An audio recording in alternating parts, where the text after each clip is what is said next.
ఒక గొర్రెల మంద.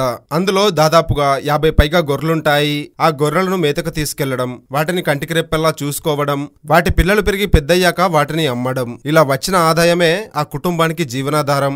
అందరూ అంటుంటారు కదా, ఎద్దును చూసే గడ్డెయ్యాలి, తాహతకి తగ్గ కలలే కనాలి అని. అర్హత లేనివాడు కల కనడానికి కూడా పనికిరాడు అన్నట్టుగా మాట్లాడతారు. అంతేనా, హేళనలు కూడా చేస్తారు. అలాంటి వాళ్లే మన చుట్టూ ఎక్కువగా ఉంటారు. నీ మొహానికి అవసరమా, నీకు చేత కాదు, ఇక ఆ గొర్రెలు కాచుకొని బతకడమే నీ గతి, నీకు వేరే గత్యంతరం లేదు అంటూ హేళన చేసిన చుట్టాలు స్నేహితులకి ముక్కున వేలేసుకునే విధంగా కాదు, ఇంకోసారి చూపించడానికి ఆ వేలు విరిచేసే విధంగా సమాధానం ఇచ్చాడు ఓ గొర్రెల కాపరి. పెద్ద పెద్దోళ్ళకే ఈ ఎగ్జామ్లు రాయడం కష్టం, అట్టాంటిది నువ్వు రాస్తా అంటున్నావు. గమ్మున ఉన్న ఉద్యోగం చేసుకుని మీ నాన్నకు 4 రాళ్లు పంపించు, అంతేగాని పిచ్చి పిచ్చి ఆలోచనలు మనసులోకి రానివ్వకు అంటూ బంధువులు చెప్పిన బీరప్ప లక్ష్యం మాత్రం మార్చుకోలేదు. నిజంగా వారి మాటలు వినుంటే అసలు బీరప్ప గురించి ఇప్పుడు ప్రస్తావన వచ్చేదే కాదు. గ్రేట్ థింగ్స్ టేక్స్ టైం అనే సిద్ధాంతాన్ని నమ్మినవాడు. కానీ కుటుంబ ఆర్థిక పరిస్థితులు అతన్ని వెనక్కి లాగాయి. అయినా సరే ఏ మాత్రం బాధపడకుండా తన ప్రయాణాన్ని కొనసాగించాడు. ఇండియా మొత్తం తన వైపు తిరిగేలా చేశాడు. ఇంతకీ ఎవరి బీరప్ప, అతనేం చేశాడు, ఈ వీడియోలో తెలుసుకుందాం.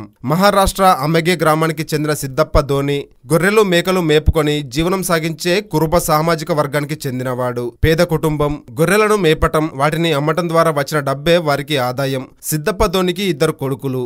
తన బిడ్డలు కూడా గొర్రెల చుట్టూ తిరుగుతూ జీవితాన్ని గడపకూడదని కష్టమైనా సరే 2 కొడుకులను చదివించడం మొదలు పెట్టాడు. గొర్రెల కాపరివి, నీ కొడుకులకు చదివేందుకు అని గ్రామస్తులు సూటిపోటి మాటలన్నా, పిల్లల్ని వేరుగా చూస్తున్నా చదువు ఒక్కటే మీ తలరాతను మార్చుతుంది. ఇప్పుడు ఎవరైతే మిమ్మల్ని చూసి నవ్వుతున్నారో, ఎవరైతే మీ వైపు వేలెత్తి హేళన చేస్తున్నారో వారే రేపు మీకు సెల్యూట్ కొడతారు. సిద్దప్ప మేము బంధువులమని చెప్పుకునే రోజులు వస్తాయి అంటూ కొడుకులిద్దరిని మోటివేట్ చేసేవాడు సిద్దప్ప. తల్లిదండ్రుల కష్టాన్ని అర్థం చేసుకున్న సిద్దప్ప కొడుకులు మంచి మార్కులతో స్కూల్ కాలేజీ చదువులు పూర్తి చేశారు. ఇక పెద్ద కొడుకు అయితే ఏకంగా ఇండియన్ ఆర్మీలో జాబ్ సంపాదించి ఔరా అనిపించుకున్నాడు. ఇక రెండో కొడుకు బీరప్ప కూడా అన్న బాటలోనే ఆర్మీలో చేరాలనుకున్నాడు. కానీ కొన్ని కారణాల వల్ల అందుకు దూరం అయ్యాడు. బీటెక్ పూర్తి చేసిన బీరప్ప చివరకు పోస్టల్ జాబ్ కొట్టాడు. కొన్ని రోజులు ఆ ఉద్యోగం చేసిన తర్వాత తన మార్గం ఇటు కాదని, ఎప్పటి నుంచో కళ్ళు కంటున్న ఐపీఎస్ఏ తన లక్ష్యమని బీరప్ప అర్థం చేసుకున్నాడు. ఇక వెంటనే ఇంటికి వెళ్లి ఇదే విషయాన్ని సిద్దప్పకు చెప్పాడు బీరప్ప. ఐపీఎస్ కు ప్రిపేర్ కావాలంటే ఇప్పుడున్న ఉద్యోగాన్ని వదిలేసి ఉంటుందని చెప్పాడు. దానికి సిద్దప్ప నీకు నచ్చింది చెయ్యి, కానీ తలవంపులు రాకుండా చూసుకో అని చెప్పాడు. తల్లి బాలవ్వ సైతం కొడుకు నిర్ణయాన్ని తప్పుబట్టలేదు. కానీ బీరప్ప స్నేహితులు మరియు వారి బంధువులు హేళన చేయడం మొదలు పెట్టారు. ఉన్న ఉద్యోగం మానేసి అసలే రాని ఉద్యోగం కోసం పరుగులు పెడతావా? యూపీఎస్సీ అంటే ఏమైనా పోస్టల్ ఎగ్జామ్స్ అనుకుంటున్నావా? మహామహులే సివిల్స్ క్లియర్ చేయలేక చితికిల పడుతున్నారు. ఇప్పుడు ఉన్న ఉద్యోగాన్ని వదిలేసి సివిల్స్ వెనుక పరిగెత్తడం అంటే గాల్లో దీపం పెట్టి దేవుడా నువ్వే దిక్కు అన్నట్టు పరిస్థితి ఉంటుంది. తెలివిగా ఆలోచించి యూపీఎస్సీ ఆలోచనను పక్కన పెట్టు అంటూ ఎవరికి తోచిన సలహాలు వాళ్ళు ఇవ్వడం మొదలు పెట్టారు. ఎవరైనా చెప్పినా, ఎవరంత హేళన చేసినా బీరప్ప తన లక్ష్యాన్ని మార్చుకోలేదు. ఇండియా పోస్టల్లో ఉద్యోగం మానేసిన తర్వాత బీరప్ప పూర్తిగా యూపీఎస్సీ కోసం ప్రిపేర్ అవ్వడం మొదలు పెట్టాడు. అయితే ఫస్ట్ అటెంప్ట్ లో బీరప్ప ఫెయిల్ అయ్యాడు.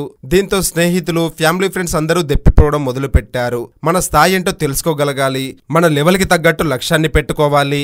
సంవత్సరాల తరబడి లక్షలు పోసి ఇన్స్టిట్యూట్లకు వెళ్లి ప్రిపేర్ అవుతున్న వారికే కష్టం.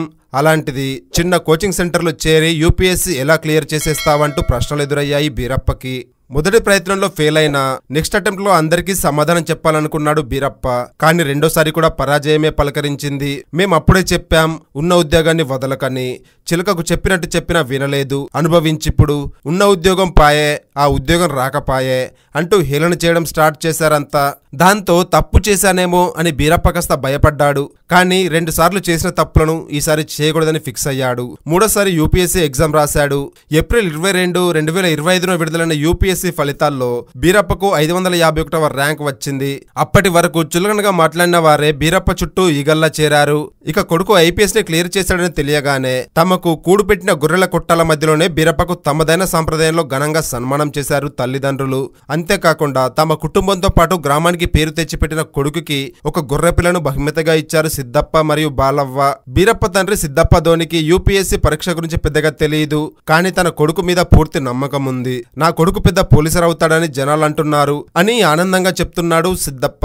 ఆర్మీ ఆఫీసర్ కావాలని కలలు కన్నాడు, ఇప్పుడు పోలీస్ అవుతున్నాడు. నాకెంతో సంతోషంగా ఉంది అని తనకు తెలిసిన తెలిసిన విధంగా ఆనందాన్ని వ్యక్తం చేస్తున్నాడు బీరప్ప తండ్రి సిద్దప్ప. దేశంలోనే పెద్ద పరీక్షలు రాసి తన మేనల్లుడు సర్కార్ కొలువు కొట్టేసరికి మేనమామైన ఎల్లప్ప గద్ది సంతోషంతో పొంగిపోతున్నాడు. ఊరంతా స్వీట్లు పంచి మురిసిపోయాడు. మేనల్లుడు మంచి ఆఫీసర్ అయ్యి తమలాంటి పేదలకు సాయం చేస్తే చాలంటున్నాడు. బీరప్ప స్ఫూర్తితో తమ జాతిలో మరికొందరు ఇలా ముందుకు వచ్చి చదువుకుంటే చాలని కోరుకుంటున్నాడు ఆయన.